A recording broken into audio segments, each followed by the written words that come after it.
Welcome to our segment on social distancing, which is part of our overall series on viral health and safety skills. I'm Julie Swanson, I'm the Life Skills Lady, and I'm joined by Christine Marino, a licensed behavior analyst and a clinical director at Milestones Behavioral Services. Christine, before we get into social distancing, I just want to say a few words. This is a skill that we not only need to have at home and in the community, but at school. So please reach out to your school team and develop IEP goals around social distancing if it's appropriate to do that at school, and work hand in hand with your team, because this is one of those skills, like most viral health and safety skills, that has to be generalized to all settings, and you want to make sure you're doing it all the same way and everybody's on the same page. Now, also, in this segment, we're going to be talking about the principles of reinforcement and generalization. And so we have other segments on reinforcement and generalization. And so please feel free to watch those if you want more information on those principles. So Christine, let's get right into not hand sanitization, social distancing. I got a lot of viral health and safety skills on my mind. So they're all important. One of the first things to talk about when we talk about social distancing is, where your child is to begin with. Do they have the capability to understand, to distance from one another? Or is that going to be something that is, probably something that you're going to teach over a much longer term period of time? And we're in a situation right now where we really want, this skill, it's important for them to be able to do it more immediately. And so yep. Yeah, I'm sorry. I was going to say that, as we all know, autism is a spectrum disorder. So there may be some learners who, understanding the concept of why this is a safety issue, may be difficult for them to understand. And some students may understand it perfectly. And so there's going to be a difference between you have to understand who the learner is, right? Because if it's just somebody who does understand the implications, the safety implications, it may be that you're just reminding that person to stay 6 feet away, versus a student who doesn't understand the concept of it, and it's more of, this is a rule, and we want you to stay with me. So I just wanted to pipe in about that. Yeah, no, I think that those are all valid points. And, one of the ways that we can make it a more black and white rule for a child, if that's what's necessary, is to teach, like you said, stay with me. So instead of saying, don't go 6 feet away from all of these other people, it's a lot easier to teach, just stand next to me at all times. And I think that's what the trusted adult is. Right, and that's what we're going to mainly focus on in this segment, is the learner who needs to just understand that there's a rule to stay with an adult who is going to be helping them stay 6 feet away from other people. Yes.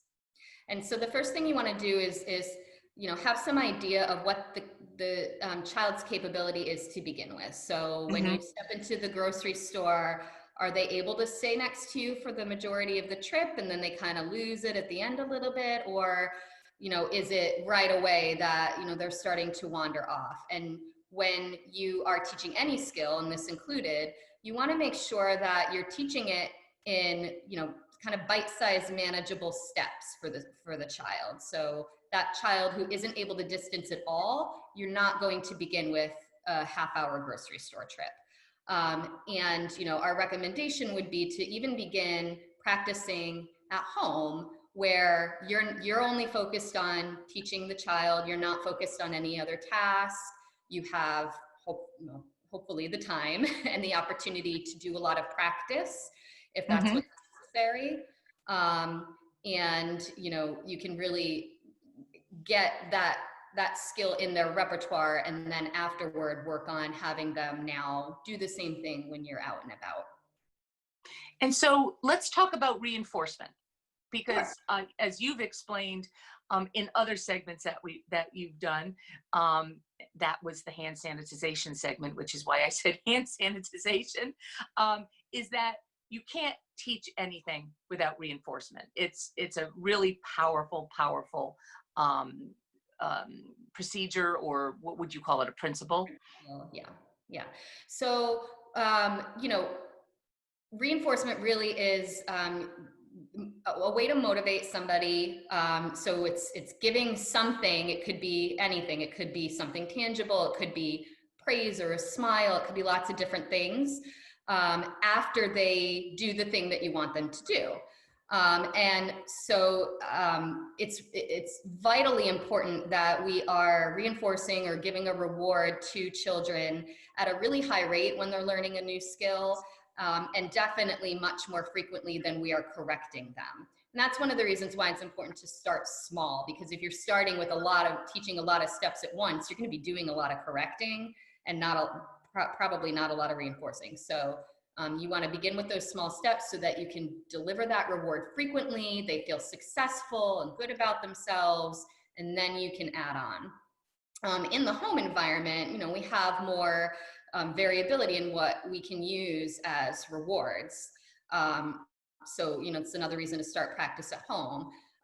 So say you're starting with just walking around your house or walking around the neighborhood. Again, you might want to start with a very short amount of time. So maybe even a minute, could even be less than that, where you are instructing the student to stay with you, and you are providing that reward, even every few seconds, or, it could be every minute to begin with, depends again on the learner, how much they need, so that they know that they're doing the right thing and they want to do more. The other thing is, when you are walking around with them, you want to make sure, think about how that's going to look when you're out in public. You're not just going to be continually walking in one direction. So you might be stopping, you might be looking at an item, you might be switching directions. Try to do all of those things when you're practicing, and make sure you're rewarding staying with you in all of those different scenarios. Third is, thinking about what your expectation is as far as how close you want them to be. Now, you don't necessarily have to tell the child that, or they don't have to be able to verbalize how close they should be next to you, but you should know so that you can be consistent if they wander more than that distance away. So, a lot of times we'll say, maybe within a few feet. Again, think about the situations you're going to be in where you want them to distance and stay with you, and how close you usually want them to be. And then lastly, think about some of the cues that you can use to help the child understand, how close to stay, and when they're expected to stay next to you. So some suggestions there could be, again, it might just be giving, if a verbal instruction ahead of, when you're going to be practicing is effective, that's fine. If it's not, you can do things like give them something to hold on to, or like a rubber bracelet to wear, or something like that, that cues, okay, when I have this thing in my hand or this bracelet on my wrist, I know I'm supposed to stay next to mom, dad, sibling. And again, you're teaching them that. They're not going to just get it in the beginning, very likely. You're going to do a lot of practice so that they learn to associate that thing with, when I stay next to mom and dad and I'm wearing this bracelet, good stuff happens for me. I get my reward. So I'm thinking, just from the explanation that you just gave, one of the questions I have is, what would the reinforcement statement look like that comes before the reinforcement? Might it be something like, you've done a great job staying with me, or, oh, good, nice job staying with me? Should it be paired with some language, not just the reinforcement? It can be, definitely. We always want to try to get praise isn't always alone motivating enough for, right, for a lot of our children. However, it'd be great if we pair praise with those other things. The more we do that, the more likely praise is to become rewarding, even just in and of itself. Mm-hmm. And I think it's a great point to use the language "stay with me," or whatever language you decide you're going to use Right. for your child. Right. So that way, once you get independence at home, that could help generalize it. You know, it could help them to do the same skill out in the community. You know, you might be able to say before going into the store, okay, remember, stay with me. And now they kind of know what that means. So yes, it's a good idea to pair that language. And the other thing that I was also thinking when you were going through the explanation is when you're at home doing this, whether it's your mother, your father, your grandparent, a sibling, but we also, this is where I want to stress, and I can't stress it enough, that it could also be somebody at school, a teacher or somebody who is assisting in a classroom, or anybody working in a school.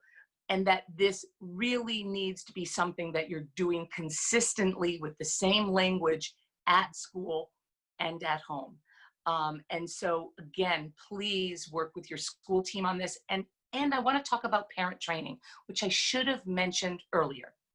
Parent training is a highly underutilized related service under the IDEA, the Individuals with Disabilities Education Act.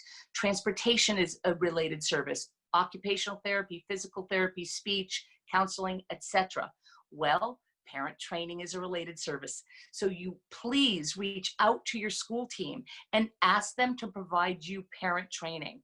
So this video, all of the videos that we're doing as part of the series is just a starting point for you, right? We want you to reach out to your school team. So having said that, Christine, what's the next step? Are we talking about visuals and tangible cues, or are we on to shopping trips? I think we're on to shopping trips. So once you know you might be using those cues at home, you're practicing, you're providing your reinforcement or your reward, and you're seeing that your child is starting to get a lot more independent. You're not having to remind them as much or give them those cues. That's great. And maybe you also don't need to give them the reward as frequently. You want to get to that place first. And again, first, we understand, you know, that obviously you can't stop your life and not go somewhere until your child learns at home. But I guess the point is, you know, focus on the teaching at home. And then once you get that, you can switch your focus to the store environment or wherever you're going to be. It would be a good idea probably to choose a familiar environment where the student feels comfortable to first take that trip, to make it a short trip, and to not have it be, you know, maybe there's a task you need to do, a couple things you need to pick up, but if things go awry and you need to leave, it's not a big deal if you didn't get those items. So try to make it so that you can focus on teaching your child, and you don't have to be focused on another task, so that you can do that. Because again, consistency is really key. So now you're out in the store, and you know, say you step into the store and again, they were doing beautifully at home, and now in the store, they immediately wander away. Well, there's a lot of different reasons that can happen. It's a very different environment. Don't be discouraged. Persist. You know how to teach it now. You know what's going to be effective. So keep trying now in that new environment. And you know, you can revisit some of the points we talked about if really after a period of time you're not seeing progress. So maybe you need to switch the cues that you're using, or use a different reward, or do a shorter trip or something like that. But as much as you can, practice in you know, over time as they're progressing in as many different environments as you're going to need them to be in. And please have the discussion with your school team as to whether or not this should be an IEP goal. Personally, for me, I think it's all the viral health and safety skills are important, but we know there are, you know, key components to the safety issue: social distancing, mask wearing. And so this is one of the higher ticket item viral health and safety skills, which I strongly encourage you to have a discussion with your team about developing an IEP goal around it, minimally just for while your child is at school, in addition to considering generalization into other environments. So Christine, thank you very much for discussing this very important topic. And okay, bye-bye. Thank you, bye.